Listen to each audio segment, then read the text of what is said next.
अपने उसी टॉपिक को कंटिन्यू करते हुए नेक्स्ट उनका है मेथड ऑफ टीचिंग, शिक्षण विधियाँ। स्वामी विवेकानंद ने अपने शिक्षण मेथड में बहुत सारी विधियाँ हैं। अनुकरण विधि, imitation method, lecture method, reasoning and discussion method, instruction and guidance method. One by one हम डिस्कस करते हैं। सबसे पहला है अनुकरण विधि। अनुकरण विधि से, जैसे कि अनुकरण का मतलब होता है, बच्चों में एक बात देखी है होगी आपने कि वो बहुत जल्दी जो बड़े कर रहे होते हैं उनका अनुकरण करते हैं। तो बालक जो है वो जो भाषा सीखता है वो उसे अनुकरण कहीं ना कहीं दिखाई पड़ता है। तो बालक एवं मनुष्य भाषा एवं व्यवहारिक बातों को अनुकरण द्वारा ही सीखता है। तो उन्होंने अपनी इस अनुकरण विधि का एक नई विधि उन्होंने बताई है कि इस विधि को उन्होंने फॉलो किया है कि ये विधि आवश्यक है, इसके द्वारा बालक का जो है वो विकास होता है। फिर नेक्स्ट है व्याख्यान विधि। व्याख्यान विधि में देखा जाए तो लेक्चर के द्वारा पूरा पाठ समाप्त कर लिया जाता है, लेकिन किसी विषय का तथ्यात्मक ज्ञान, फैक्ट्स को बताने के लिए वर्बली ये विधि बहुत ही कॉमन होती है, जिसको कि व्याख्यान विधि कहा गया है। इन्होंने इस विधि को भी सम्मिलित किया है। तर्क एवं विचार विमर्श विधि, रीजनिंग एंड डिस्कशन मेथड। क्या, क्यों, कैसे और कहीं ना कहीं लॉजिकली किसी चीज़ को ढूंढने में, किसी चीज़ के समाधान खोजने में, समस्या का कारण जानने में इस विधि का प्रयोग होता है, जिसमें कि हम अपनी रीजनिंग पावर से और अपने डिस्कशन से समस्या को हम सॉल्व करते हैं। ठीक है, इस विधि को भी उन्होंने फॉलो किया है। निर्देशन और परामर्श विधि, इंस्ट्रक्शन एंड गाइडेंस। पहले तो निर्देशन और परामर्श समझना चाहिए। निर्देशन एक सामूहिक प्रक्रिया है और परामर्श व्यक्तिगत प्रक्रिया है। तो जब कभी बच्चे सीख रहे होते हैं, उन्हें समझना होता है, उन्हें कौन सा विषय आसान पड़ेगा, कौन सा विषय पढ़ना है, तो उन्हें परामर्श की आवश्यकता पड़ती है। तो एक तरह से व्यक्तिगत निर्देश और परामर्श के द्वारा भी बालकों को स्वयं सीखने, उनकी शंकाओं का समाधान करने में ये जो विधि है ये भी बहुत काम की है। तो इस विधि को भी इन्होंने फॉलो किया। फिर है प्रदर्शन एवं प्रयोग विधि, डेमोन्स्ट्रेशन एंड एक्सपेरिमेंटल मेथड। इस विधि में शिक्षक किसी भी वस्तु को प्रयोग करके दिखाता भी है और छात्र उसका अवलोकन करते हैं, देखते हैं, ऑब्जर्व करते हैं और फिर उन चीज़ों को सीखते हैं। योग विधि, योगा मेथड। स्वामी जी ने योग को तो बहुत ही इम्पोर्टेंट वो दिया हुआ है और भौतिक और आध्यात्मिक ज्ञान प्राप्त करने की सर्वोत्तम विधि है। जैसे कि हमने पहले भी आपको श्रम, दम, उपरति, श्रद्धा ये सब बताए हैं, जिसके द्वारा योग साधना की जाती है और ईश्वर को प्राप्त करने का या आध्यात्मिक विकास करने की ये सारी विधियाँ प्रयोग में लाई जाती हैं। स्वाध्याय विधि। स्वाध्याय विधि है स्वयं अध्ययन करना, मनन करना, ध्यान करना, ज्ञानार्जन करना। मीन्स ये सारी जो विधियाँ हैं ये कहीं ना कहीं बालक के मानसिक विकास, शारीरिक विकास में सहायता करती हैं। अब बात करते हैं डिसिप्लिन की, अनुशासन। स्वामी विवेकानंद के अनुसार अनुशासन का अर्थ है अपने व्यवहार में आत्मा द्वारा निर्दिष्ट होना। मतलब साफ है कि वे स्व अनुशासन के पक्षधर थे। वो चाहते थे कि किसी को भी पढ़ाया नहीं जा सकता है, किसी को भी ज्ञान ठूंसा नहीं जा सकता है, थोपा नहीं जा सकता है। उसको स्वयं ही स्व से प्रेरित होकर जब वो प्रकृति के साथ है तो उसे खुद ही अनुशासन में रहना आ जाएगा। यानी कि जब हम उसकी प्राकृतिक स्व पर नियंत्रण कर लेंगे तो सामाजिक स्व से प्रेरित होकर तब हम उसे अनुशासित कह सकते हैं। देखा जाए तो ये मध्य मार्ग है अनुशासन का, क्योंकि जो मुक्त्यात्मक अनुशासन है या प्रभावात्मक अनुशासन है, इनमें क्या है कि अंतिम रूप से तो आत्म अनुशासन ही आता है। यानी कि स्वयं से अनुशासन में रहना सबसे अच्छी बात है। जिस प्रकार से मानव के मन में 3 पक्ष होते हैं, ज्ञानात्मक, भावात्मक, क्रियात्मक, यानी कॉग्निटिव, अफेक्टिव एंड कॉग्निटिव, उसी तरह से ये अनुशासन भी 3 है, प्राकृतिक, सामाजिक और आध्यात्मिक। तो स्वामी विवेकानंद जो हैं वो इन तीनों को ही महत्वपूर्ण मानते हैं, किंतु वे आध्यात्मिक पक्ष को उन्होंने सर्वदा अधिक महत्व दिया है। तो उन्होंने अपने इस अनुशासन में स्व से प्रेरित होने की ही बात कही है कि जो बच्चा है वह स्वानुशासन में अधिक बेहतर करेगा। टीचर टॉट कॉन्सेप्ट, शिक्षक शिक्षार्थी संकल्पना। शिक्षक को कैसा होना चाहिए, शिक्षक किस तरह से व्यवहार करे, क्योंकि ज्ञान तो वैसे ही शिक्षक नहीं ठूंस सकता है। उसे कैसा होना चाहिए, एक दार्शनिक, एक मित्र, एक पथ प्रदर्शक, यानी teacher is a philosopher, friend and guide, helping the educand to forward in his own way. और शिक्षा कहाँ होनी चाहिए, गुरु गृहवास या किसी प्रकार का जो गुरुकुल प्रणाली है उसको ही इन्होंने महत्वपूर्ण माना है। और शिक्षार्थी के लिए क्या कहते हैं कि अपने अंदर जाओ और उपनिषदों को अपने में से बाहर निकालो। तुम सब महान पुस्तक हो जो कभी थी अथवा होगी, जब तक अंतरात्मा नहीं खुलती समस्त वाय शिक्षण व्यर्थ है। यानी कि ये चाहते हैं कि जो बच्चा है उसके अंदर सारी ज्ञान की पूंजी है, वो चाहे तो स्वयं को प्रकाशवान कर सकता है। वो अपने अंदर जाए, अपने ज्ञान को समझे, अपनी क्षमताओं को समझे, अपनी कल्पनाओं को समझे और अपने ज्ञान को, अपने अंदर शक्तियों को बाहर निकाले। इन्होंने चाइल्ड सेंटर्ड एजुकेशन को ही फोकस किया है कि बच्चे की मानसिक जो मेंटल एबिलिटी है, इंडिविजुअल डिफरेंसेस हैं, उनको देखते हुए ही शिक्षा देनी चाहिए। टीचर एक पथ प्रदर्शक है और जो करिकुलम है उसमें सारे ही सब्जेक्ट उन्होंने रखे हैं, जो कि करिकुलम में कहीं ना कहीं उनकी मैटेरियलिस्टिक और स्पिरिचुअलिटी दोनों को डेवलप करने में सहायक हैं। और जो बच्चा है वो क्या है, वो एक तरह का मतलब सारी चीज़ों को ग्रहण करने के लिए और सीखने के लिए, जैसे कि एक पौधा होता है, सपोर्ट पाके, पानी पाके, खाद पाके बढ़ता है, तो वो भी अपने आप ग्रो करता चला जाता है।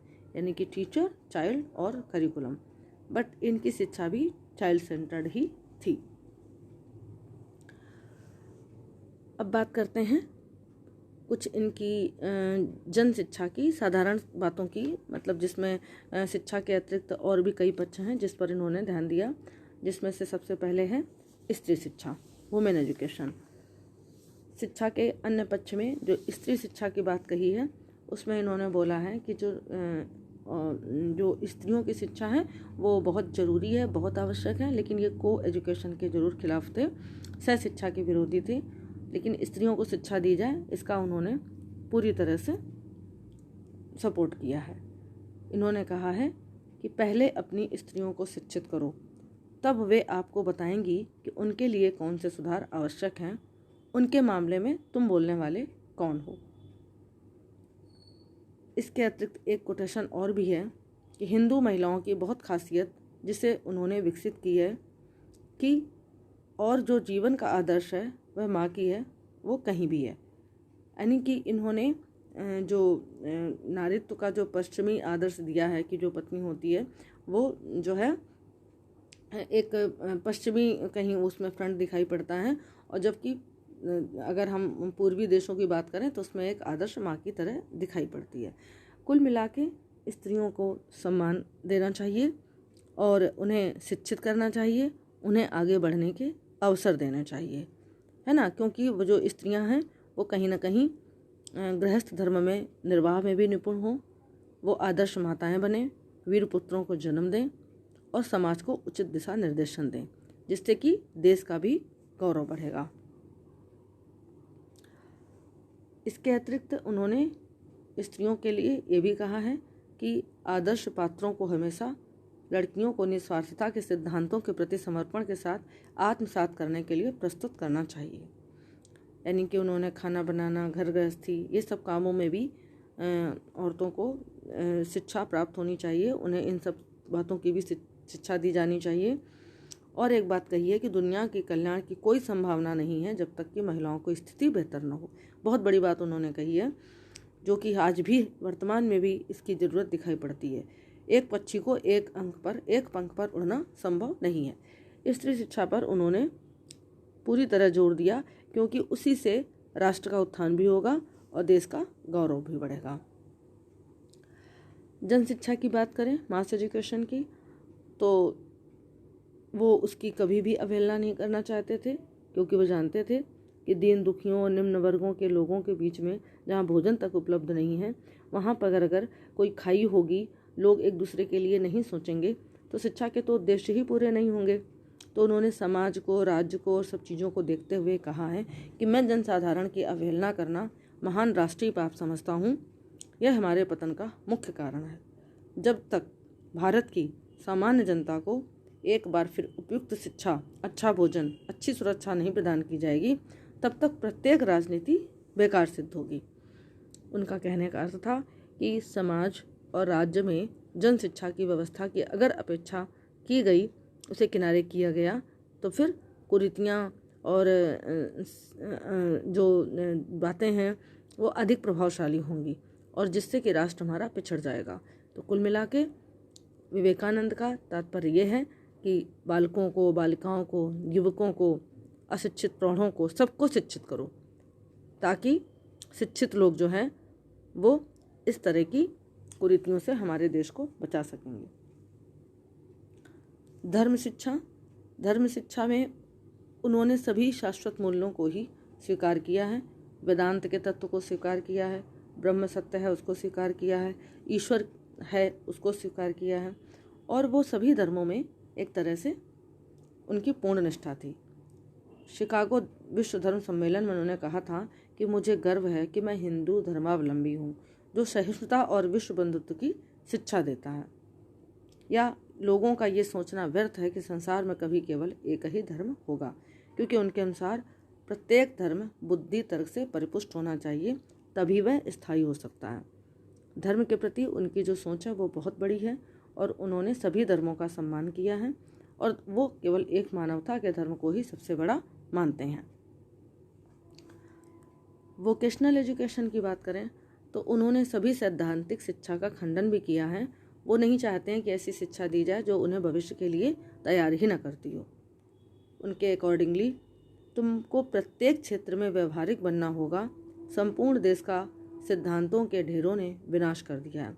यानी जो सैद्धांतिक शिक्षा है वो हमें केवल प्रोफेशनली तो आगे बढ़ने देती है, बट प्रैक्टिकली हम पिछड़ जाते हैं।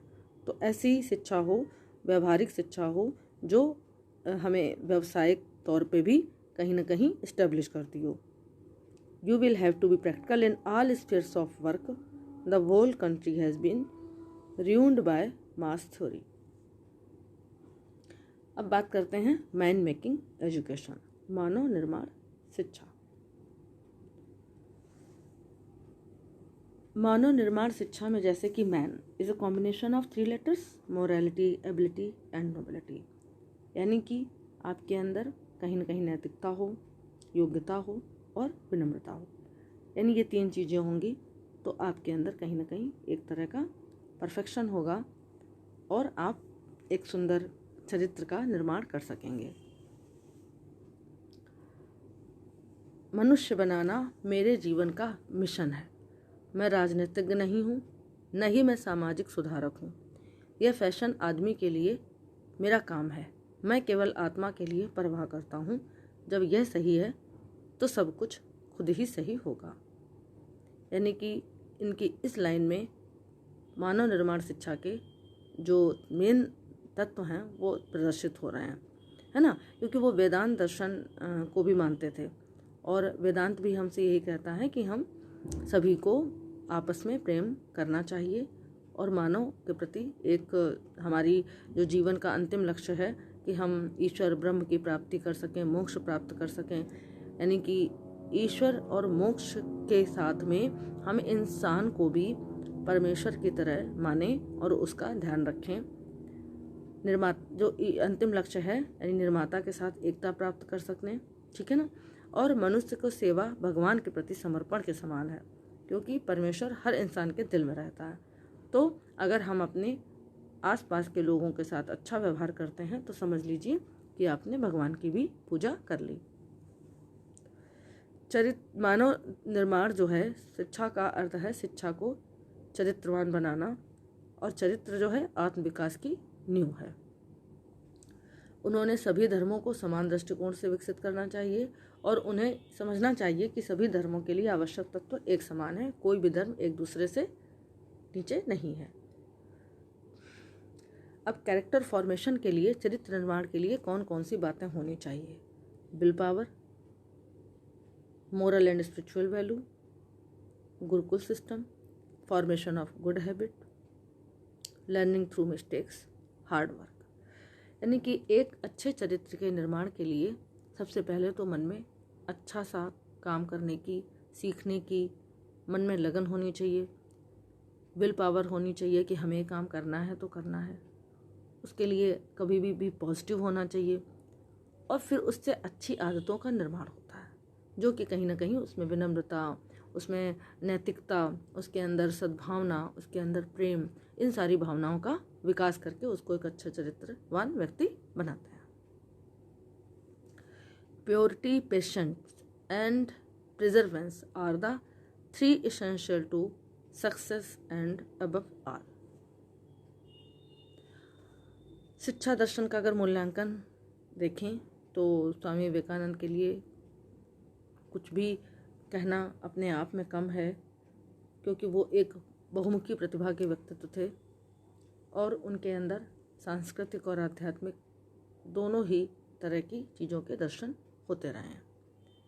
जवाहरलाल नेहरू ने उनके विषय में कहा है कि भारत के अतीत में अटल आस्था रखते हुए, भारत की विरासत पर गर्व करते हुए भी विवेकानंद का जीवन की समस्याओं के प्रति आधुनिक दृष्टिकोण था और वे भारत के अतीत तथा वर्तमान के बीच एक प्रकार के संयोजक थे। विनम्र बनो, साहसी बनो, शक्तिशाली बनो। Truth is purity, truth is all knowledge, truth must be strengthening, must be enlightening, must be invigorating. Go on doing good, thinking holy thoughts continuously. That is the only way to suppress base impression। इस प्रकार से आप देखते हैं कि स्वामी विवेकानंद का जीवन एक मानव निर्माण के लिए सटीक है, जिन्होंने देश को, राष्ट्र को सद्भावना की डोर में बांधा, हमारी यूथ को ऐसे मोटिवेशनल स्पीचेस दी, ऐसी बातें बोली, वीर बनो, साहसी बनो, आगे बढ़ो, जो कहीं ना कहीं उनके अंदर की छिपी प्रतिभा को भी बाहर लाती हैं और उनके अंदर एक परफेक्ट इंसान बनने की प्रकृति जगाती हैं। Thank you.